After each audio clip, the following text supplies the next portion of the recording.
should be a song, one of your songs playing. Ciao. Hi, Bo. The silence. You just need to talk just a little bit. Okay.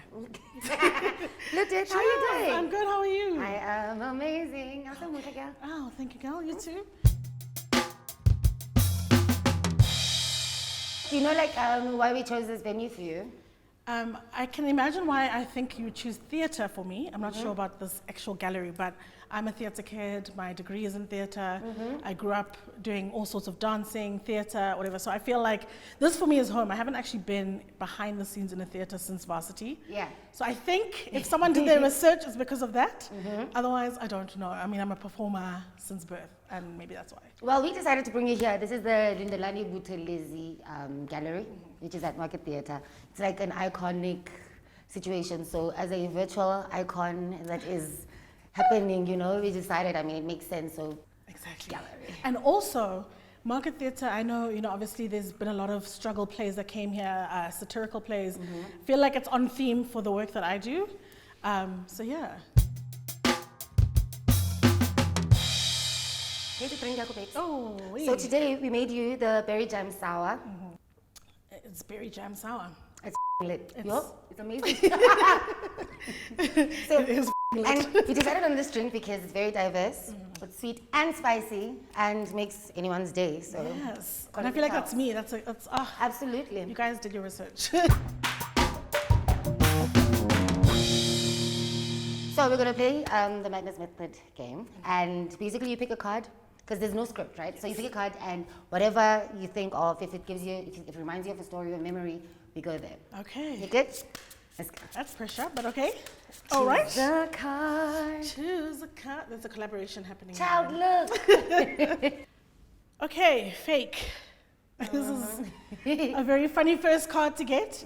I don't have a story, but I think for me, the one thing that I always want people to know is that Kells is not real. She's a character. She's something that I use to obviously speak to racial issues in the country, especially political issues. But she's fake. She is not real. I'm Lesego. Kells is not real. She's fake. Does it mean things that Kells experiences don't hit Lesego?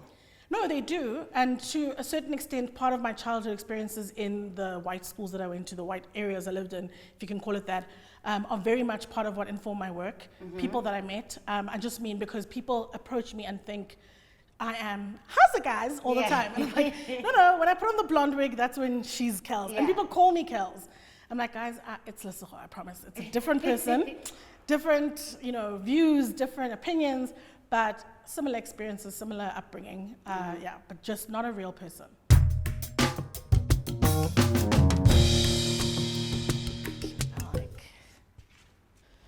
When in doubt.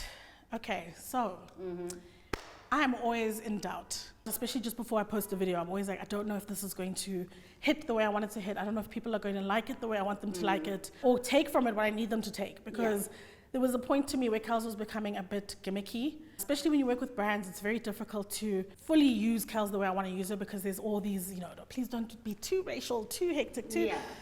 So there's a lot of doubt in that, but when I do my actual work, I've become a lot more confident now. I've become a lot more confident in myself.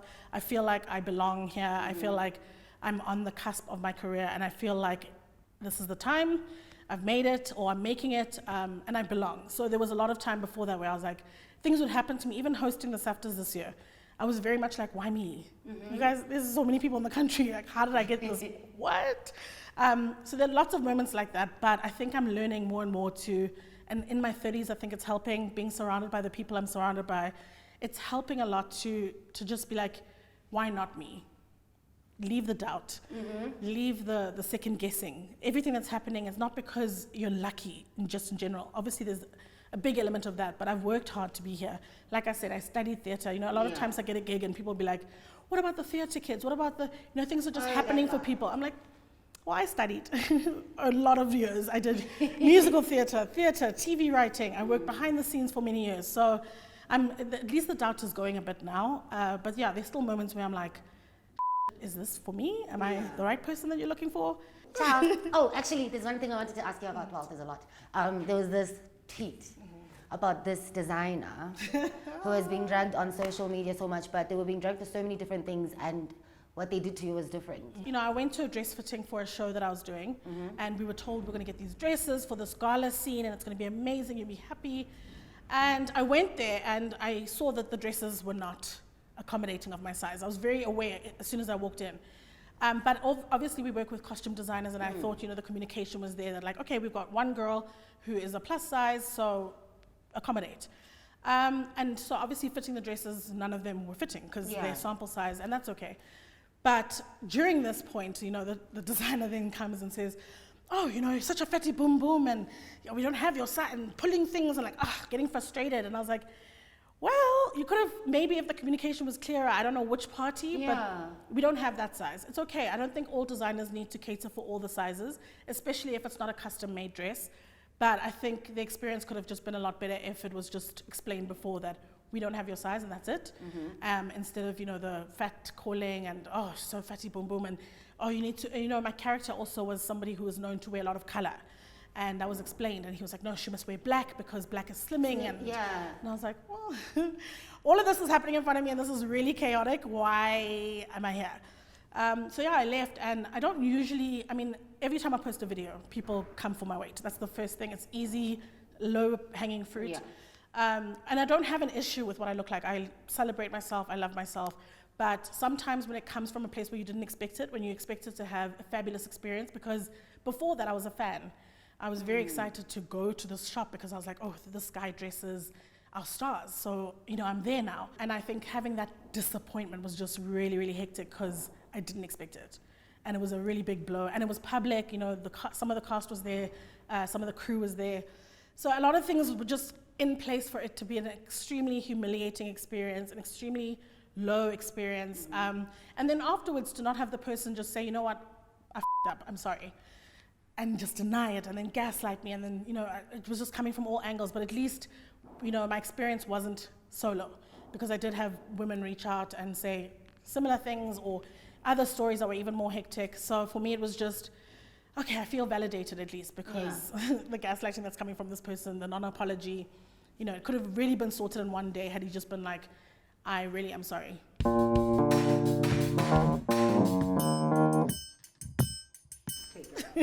Let's play. So, oh, this is actually funny because this is snake print, and your lips are giving like a gold leaf snake print. Well, for me, I think one of the things I learned in this industry, which is quite sad, was how snaky people can be. I mean, me and you've had conversations off air about this, but just the work that I've been part of sometimes has just introduced me to the fact that people don't really have anyone's back, and people aren't really that nice in this industry. And I think I come off as naive, and I think I am naive, because my thing was everybody wants to just put a good job together and everyone's just going to be nice. It's going to be an awesome experience and friends and yay, I learned. I learned very quickly that just work in this industry, but I don't live in this industry. I don't socialize much in this industry because people are really there for themselves. And a snake is pretty and you go close and you love the skin and see, then it bites. I remember when I met you, you're not a snake. This is not a snake story. Actually, what I was saying is it's so refreshing to meet people because I remember meeting you in a bar, and I don't think you remember this, but we were at a party at I came to you. I know. I remember and I was that. looking at you the whole time, and I was like, oh my God. I greet people I like, so I just came to you, I was just like, you're the bomb child. And I was dying, because literally all my friends, just before that, I was like, guys, that's my child. What? And you were like, Kelz, I love your work. I was like, ah! So it's so nice and refreshing when you meet people like that, because for me, this industry has been quite hectic and it's been quite a learning experience.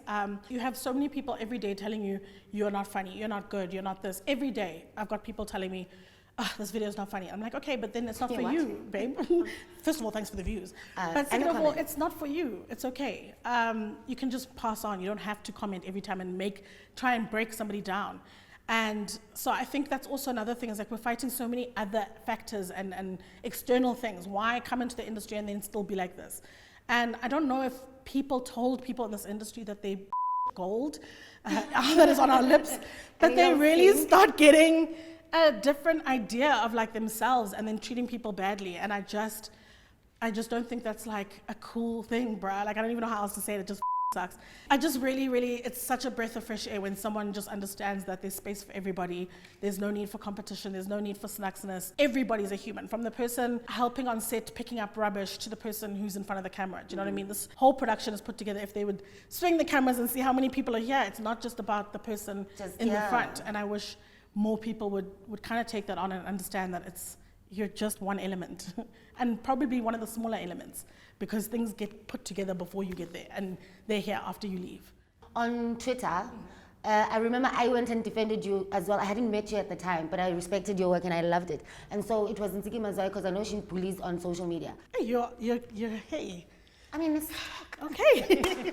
I've actually never done an interview this frank, but yeah, I even blocked her at some point, because I was just like, every single week I'd post something, and I don't know if it's because she thought Kelz was real, because the way she was attacking was like, oh, this girl who thinks she's white and she has no idea, and we're fighting the struggle and natural hair and mama. And I was just like, everybody is a beautiful black woman, whether they have this kind of hair, whether they have this hair or an afro, you don't know. And the policing of black women by other black women is very insane to me, because we've got so many other people telling us we're not good enough, we're not black enough, we're not this enough, we're not feminine enough. Can we just not have it from each other? Because hair is something, especially black hair, it's really personal, but it's also something that we're, as black women, able to experience so many different things. I can have braids, I can have an afro, I can have dreads, I can have a wig, I can have it all, and I want to have it all. In this short ass life, I'm gonna have pink hair sometimes, I'm gonna have straight long hair, I'm gonna have my short curly afro.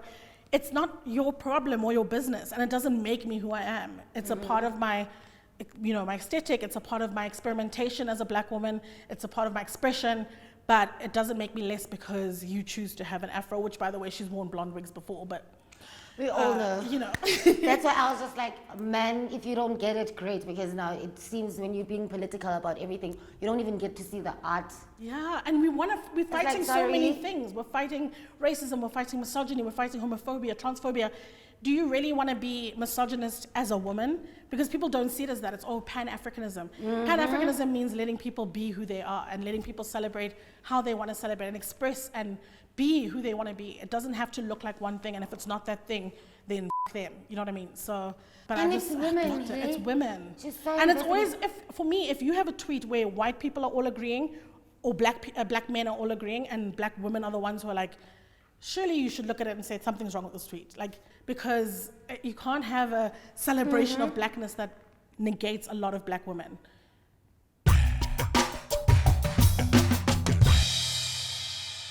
Let me choose in the middle. Gosh, can one be like cute? Okay. What is it? This is about my paper, stacking up them coins. I actually love being able to do what I want to do and create a career for myself that kind of didn't exist, like critiquing politics and white privilege and whiteness. For me, it wasn't to be a career character.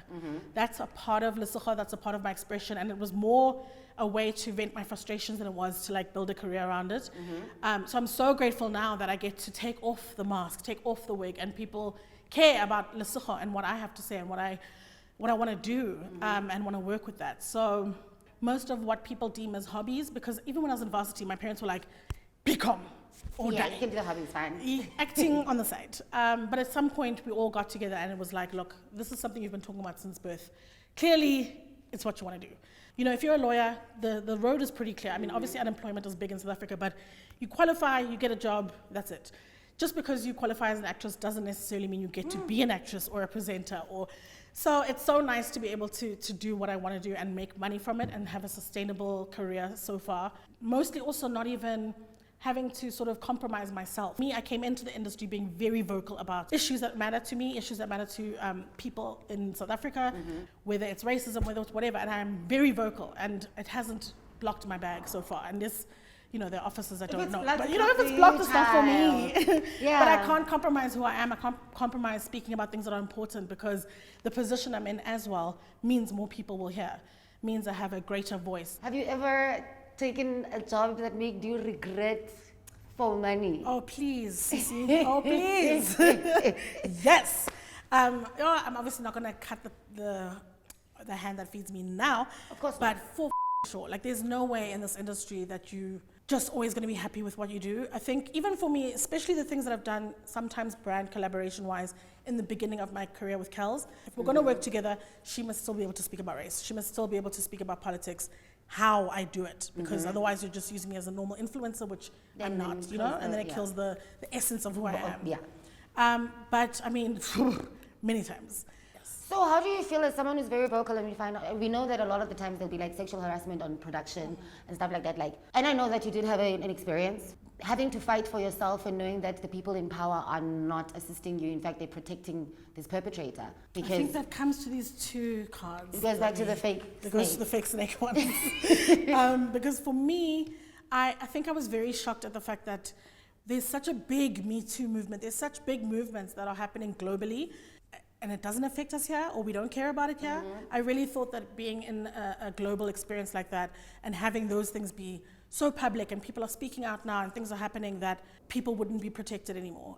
That's been really, really hectic. And it's quite I mean, for me, mental health, I've never really struggled with, serious issues like depression, but I've got really, really, really hectic anxiety. And going to a situation that exacerbates that, where people are not protecting actors or presenters or whatever it is because of somebody else and protecting that person instead, really, really killed me this year. Because I can't, as a person, be a person who's vocal, and yet I'm being told to shut up at every moment, and I'm being told that that's the way the cookie crumbles. I'm just like, wow, you guys are on the wrong side of history. And one day, when people are ready, when people feel strong and feel empowered, it will come out, and it will be the wrong side of history. And it's such a pity that you chose that side. And how do you think that now, if another kid is coming in, they know these situations, and not a lot of people come out about them because they kind of get blackballed? People who speak up the most get blackballed. I mean, I remember at some point there was a production that I was working on, and I was called an instigator for speaking up about things, and I became more silent and I became more withdrawn about speaking out about things, and that for me was part of what added to my anxiety and to my real deep sadness, is being told that I cannot be myself, because being yourself is worse than what other people are doing, which to me was worse. I think that's the other thing actually I wanted to say, is that sometimes when people call out celebrities for not speaking out, I actually want to say, guys, you don't even know what happens behind the scenes as to why people won't speak out. It's not just because they don't care. It's because very often it is linked to an executive producer or a boss or whatever, a brand saying, shut the up. But at the end of the day, also perpetrators get recycled. There's so many people who've been called out by name, who've been called out by crime. Hit makers. Listen, and the girls get baby girl. But they were the violated They're ones. still here. They're still making money. They're still getting the big jobs. So actually at some point it even feels like, why must I speak out anyway? Because I'm going to be the one who's going to struggle. You're the only one who's going to struggle. Not the perpetrator. This country loves protection of perpetrators. It should be on our flag. Like, welcome to SA. We protect perpetrators. Because, yeah, man, there have been big names called out, and I thought, okay, things are happening. But it has to take like 40 victims, like a Harvey Weinstein or a Bill Cosby, for people to believe, or for people to then say, okay, maybe they should get cancelled.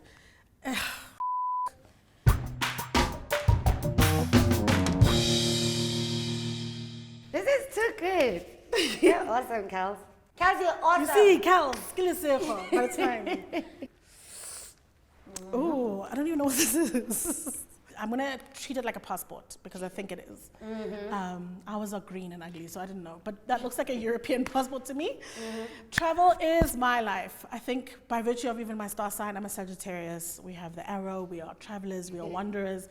It makes me very happy. I think lockdown has taken out something else in me, because on top of having experiences at work, I'm not even able to take time out and go travel somewhere. I mean, I've taken local trips now, which is really nice, but a big part of my life and my mom and how we connect as a family is by going to see nice places and travel and just getting new experiences. I think living also in London helped open my mind. I think before I left, I was very much a bit shy to put myself out there, because I thought, what if people laugh at me and not with me? Or what if people tease me or bully me, or whatever the things that have actually been happening anyway. But I think living in a space where everybody was a YouTuber, and I was in London 2011 to 2014. So this was before YouTube was really big in SA.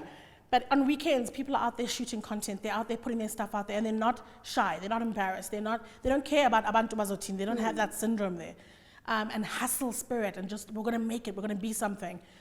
So my studies in London, and I had a little summer course in New York, really taught me to put myself out there and just not worry about what people are going to say, because they're going to talk. Anyway. You know your best friend Beyonce, people speak about her too. I know, People child. speak about Moonchild too.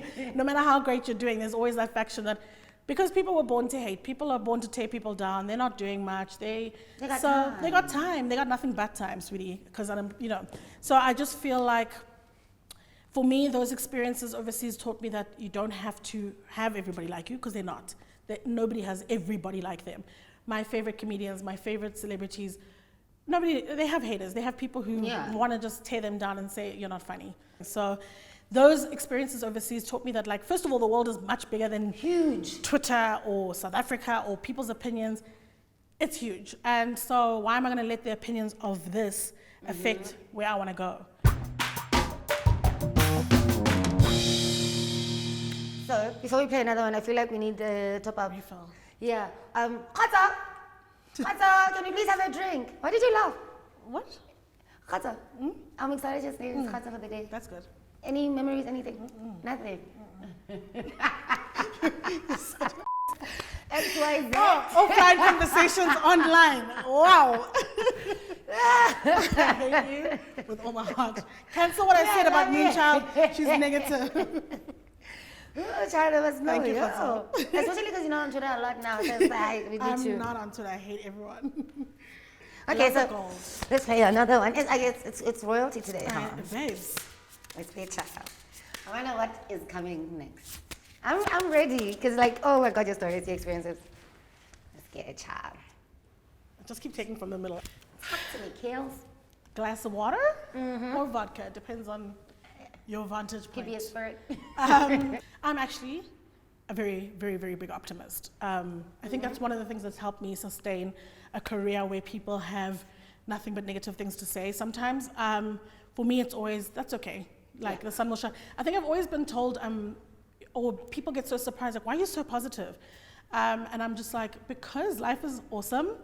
And I have a very strong spiritual mother who is very full of affirmation. So for me, it's like, this is a moment, even if it's a day where, I mean, when the ENCA video came out, it was, first of all, that video got over 1 million views of me speaking to Jane Dutton about a helicopter. But you can imagine, like, 900 and whatever thousand of them did not know who I was and what was happening. So it was just a barrage of insults and it was hectic. And I was like, oh, okay, Mom, I'm not doing this anymore. Thanks so much. I apologize for the whole acting thing. I'm going back to school. I'm going to do a PCOM. And she was like, no, do you know how much satirists and people like this dream of a viral moment? There's no such thing as bad publicity when you're a satirist. What you're doing is stirring the pot, getting these kind of reactions. This is a dream reaction, actually. Take it and flourish. So I think every time for me experiences happen, I'm always like, how can I use this to be better? How can I use this to make my career, my life, my friends' lives, my family's lives better? I've never seen you post anyone that even looks like you're dating. Do you date? I date. I date, girl. What? You can't just sit at home and not date. A little birdie told me that mixologist's name today is... You know what? A birdie didn't tell you anything. A birdie didn't say nothing but a thing. You better stop. You better stop. I stopped. But I do date. It's as complicated now. No, you know what? They had this thing where it was like, there's scouting season when you're looking, then there's the playoffs, then the playoffs lead to like the finals, and that's cuffing season. So I'm in the playoffs right now. Do you know like Steve Harvey and the 30-day rule vibes? 90-day rule, and I don't... Oh, I said 30! That's you. No, I do know that. I think it's absolute nuts. I think you sleep with people when you're both comfortable, when there's consensual, when you both want to. I don't think sex is this thing you give to men. I don't think, when they're like, oh, you popped your cherry or you gave him your virginity. Everything is so serving. In a heterosexual situation, it's always serving the man, giving. No, I'm getting. Yes, child. I'm getting. So when I want to get, I get. And when it's consensual and we're both in a comfortable place, if it's one day, if it's 90, it doesn't matter. Because a person who wants to disrespect you, my sweetie, will wait for day 91 to do it. Right. What's the point? This thing of And like, you oh, wasted he'll a whole respect you few more if months, you wait. child. No, a person who respects you, regardless of when Period, you have sex. If you have respectability politics issues, so if someone has a situation where they only respect you then they don't respect you. Like, it has nothing to do with my vagina and when I give it to you. And like, please, if I want to have sex on the first night, I will. And I sometimes do. Are you into peanuts or like hazelnuts? Like, I don't know what the question is. Peanuts are very small, and then the hazelnuts are like big. Yeah. Okay, Which so nut are you actually, into? on my Instagram recently, I've been having conversations with, so like I do a series on sex and sex toys and female pleasure, and so I've been doing that a lot this month, and having conversations about sex toys especially. Did not know how many South African women don't explore themselves sexually or feel like it's so crazy, and like all their husbands, because again it's mostly heterosexual situations where people will be like, don't bring a third party into the bedroom talking about a toy. And I'm like, guys, if you don't know how to make yourself come, how are you going to ask him to do it? How you threatened by a plastic also child? Girl, and it's a completely different thing. Like, it's a completely different thing. It's not a competitor, it's a collaborator. So please, together with it.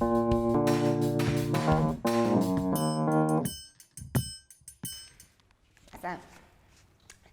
Give me another one. Chicken, cock. Do you eat it every day, like on a Sunday, like 7 Colors Sunday Not vibes, or it's like anytime you A want? little bit every day. Yeah. I'm a cockatarian, so I definitely love chicken. I eat meat, and I love cocks, like the animals and the animals. And that's all I'm gonna say about this. I don't know. I don't have a spiritual connection to Do you chew chickens. the bones? I do at home. We don't take it to the restaurant. Of course, do you swallow them? the best is the swallow bone or do marrow. you spit No, you just suck the bone marrow, and then you can't swallow bone. Child, let me find grinders out here. Oh no, please, my poor teeth. I can't grind it to that level. Ashes to ashes, dust to dust with the chicken bone is not my portion. Just the young of the bone marrow, and then we're good. What's the worst experience you had with in your cockatarianness? Well, to be fair, cockatarianism, you only really start to enjoy it when you know yourself, like I was saying. So my early 20s, and sorry to all of the 20s, but it was just bad after bad after bad, because it's very self-serving. Cocks love things for themselves. They don't think about, kittens and pussycats and things like that. Yeah. So it was a very boring experience, honestly, mostly until my mid-20s. Then I started exploring, and then also being in a long-term situation makes you explore more, with the bartender. No, I'm kidding. But yeah, so it's very much chickens, cocks. Got better in my late 20s. And I feel like in the 30s you hit it, it's even better, and I've been told that in the 40s as well. So looking forward to exploring cockatarianism even more, the chicken has come to roost. And the good thing about that is that it also, I mean, because for instance, if you're just going to if you're gonna go to Caucasia, if you're gonna go to Caucasia, it's just like once you've been in Caucasia, like with the same driver, it's like, oh, I was curious about, do you ever open the fronts and the backs? As a regular. I open the front for sure. And what about the backs? You never like no, in there? I think it's more for like the longest term. So like I think with rings come boot accents. Oh, yeah, do you know what I mean? Like you can't just open the boot for everybody. There's not enough space. So we'll get there on the long distance trips. So when the luggage needs to go the long distance, you need to open up. Who opened you up to finally having the real No, I was just thinking because you said you were in the 20s before we get to this one. Like, I don't think it was a person. I think it was just myself being in my late 20s. But I think when you're in a long-term situation, it can get mundane if you don't then explore. Exactly, do you know what I mean? So you have to then learn how to drive, how to be a passenger, how to, change routes, how to open different doors. So I think that's why I'm like, credit to myself just for getting older and being more comfortable. I think also when you're younger and you don't look the way you think is deemed beautiful, you become very much in your shell about exploration, about being confident in the bedroom. So getting to a later age and being like, actually, this is me and this is fabulous and this is, if somebody is there with you at that point, they know what you look like. You don't have to switch off the lights and try to do this and try lie down and try make the angles work. They know what they want. They know what they came for. They know what you look like.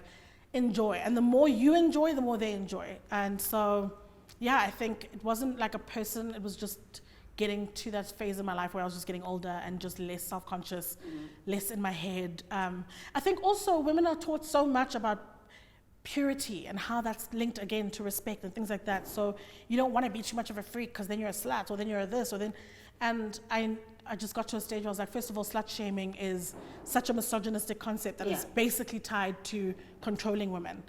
And once I let go of all of that as well, I was very much just like, me being a respectable artist and a respectable person and a pioneer in certain spaces doesn't take away from the fact that I'm a woman and I have body and I have, you know, feelings and whatever, and I should explore them happily so with as many people as is safe. Yeah, and it doesn't change the other side of me. Can't get another one. How you feeling? I'm feeling good. But guys, this looks like an iPhone case. Well, my career started with my trusty phone. It actually wasn't an iPhone at the time. It was a very different phone. But yeah, I make my videos in the car on my phone. I get sparked by something that happens politically, racially mostly, and then I get in, and basically my phone, Instagram, helped me do what I'm doing today. So I'm very grateful to phones, smartphones, and the access that social media has. And I always say to people, like, if you want to do radio, start a podcast. If you want to be something in front of the screen, get on your phone and use social media, because as much as it can suck sometimes, as much as people can be negative, the benefits outweigh the negatives. If you want to be seen, this thing of thinking, when I graduated, I thought I was going to just walk and then people would be like, that's a star. And they didn't. So auditions. The phone changed everything for me. People were saying no, and then after videos started trending and popping, suddenly I'm getting a whole room of yes. So use this. I'm very grateful to my phone. It's changed my whole life. I'm sitting here because of it. I have all the opportunities I have literally because of this small device that I take everywhere with me.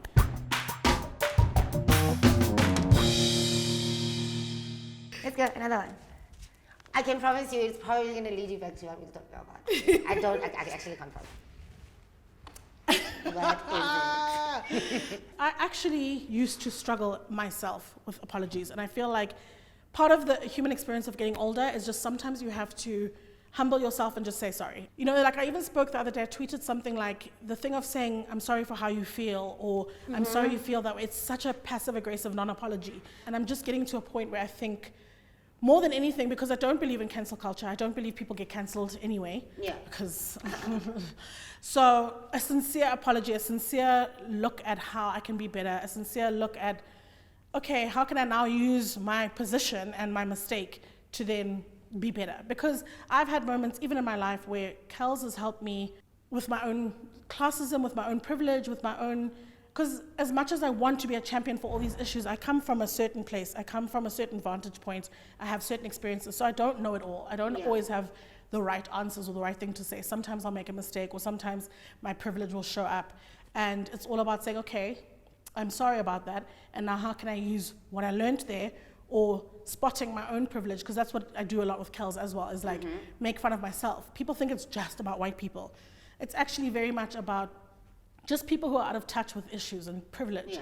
And I myself have situations where my comfort is more important to me than the issue. And I'm like, why are they marching at Morningside Shopping Centre though? Because I need to get this quinoa. And then I put it in my video because I'm like, actually, that is a crazy vantage point. So yeah, I think Kelz is also my way of like apologizing for my own, not my privilege, but the point at which I then depart on certain issues. I apologize. You need this card. You keep this one. I definitely apologize. I'll just hold it to people. I'll just be like, no, but also it's like, but I think I'm also very frank. So I'll say I'm sorry for my delivery. I meant everything I said. I'm very intentional with my words. Yeah, I think for me, there's always this thing where people want to be brutally honest, and I think there's definitely a need for honesty. I just don't think it needs to be brutal. The delivery. So sometimes, if you say what you say, because I'm also very intentional about what I say. I don't. And I struggle. This interview, honestly, has helped me with a lot of things I've struggled to articulate, because I've always wanted to have a certain brand and just be like polite. And even though I speak about issues that affect a wider audience or a global situation where I'm talking about race, I'm talking about misogyny, I'm talking about homophobia. But I hardly ever address issues that affected me personally. And I've always been too scared to do that. And I think as much as I was cringing in the beginning, because I was like, geez, Moonchild, can you chill? I don't want to talk about this because I don't want to seem like I'm bringing up old issues, or I don't want to seem like, but I think it's actually important because I've never really articulated it properly, how certain things affected me and how certain people who maybe aren't aware of what their actions had done or their words actually hurt me. And yeah, I've always been too scared to speak about it. So I think this is actually a great therapy session. I don't know if I should pay you afterwards because whew, off my chest. Ciao. So, the finale. So now you're gonna pick 3 cards and you're gonna tell me an entire story. Okay. Next. Let's see. Pick a box. I take one from the end, one from the middle, and one from this end. Yeah. Okay. What the hell? A balloon, an ice cube, and a wizard's hat? Okay, for me, every single year my birthday is an extravaganza. Yeah. We are going to do it up. I feel like every birthday, not even like every birthday can be your last, but like you have one day a year to celebrate you. So I'm very big on my birthday, I'm very big on other people's birthdays. So yeah, if you know me and you love me, you better say happy birthday because I'll cancel you. And I think my best birthday was actually in a hot air balloon, and I got a tattoo of it. Ooh, you got a tattoo in there? No, afterwards. After. But I got, the reason why I love hot air balloons and stuff like that is because I always used to be away from home. Like I said, I was living in London, coming back, going to New York for a bit, coming back. But hot air balloons always have a, certain, they can see the world from a different vantage point, which I think I do. They go around for a while, you see beauty, you see whatever, but they always come back to the same place. And I feel like I'm really anchored to South Africa no matter where I go. I always wanted to, people ask me all the time, like, why did you come back? Why didn't you stay and like try in London? And why would you come back to this ghetto place? And I was like, because for me, comedy was such a big thing in South Africa, sitcoms wise. In the 90s, we had Suburban Bliss, we had, Pure Monati, we had Growing Up, we had Madam and Eve. We had so many great sitcoms and comedies, and right now everything seems to be quite saturated with reality and telenovelas. And those are like the only 2 kind of stories we get here. So I kind of thought, okay, I'm gonna go back and be part of this group that wants to pioneer or re-pioneer sitcoms and comedy. It's quite awful that I don't think the industry is moving at the pace that I thought it would. People are still very much like, no, I hear your pitch and it's been so wonderful. Make that a telenovela, or how about a Kells reality show? I'm like, but that's not what I want. So I feel like the balloon is cut at the bottom, and I think at some point it's gonna fly away, and I think that's me. I think I'm ready to fly away a little bit. I think South Africa will always be home, and I think that's why I will come back. But I think my balloon is ready to be cut again. And let's go see what else is there for me in the world. This is an ice cube. It's cold right now, I don't know. And the wizard's hat. I don't know what to say about this hat, because it's a witch's hat, but it's also sparkly and pretty. And I think as women, we are so afraid of being seen as the witch. And I think that's what I was saying to you about this whole conversation, is that for me, it's brought up a lot of conversations I didn't want to have because I didn't want to be seen as somebody who's just witchy for witchy's sake, like some people have been. But I think you get your stars and your sparkles when you start speaking up about things that matter and things that affect you. And I do feel like the witch's hat is actually not a witch. She's actually a bad power, sorcerer, stepping into her power, stepping into her light, getting her stars, and ready for the next phase. Because you're magic. So deep. Yeah. It's just Because I'm magic. Because we're magic. As women, as black women. Thank you so much for sharing yourself with me, Kelz. You have no idea. I don't think it would stop. To your success and future endeavors and up the industry your way, your pace, and getting rich from it.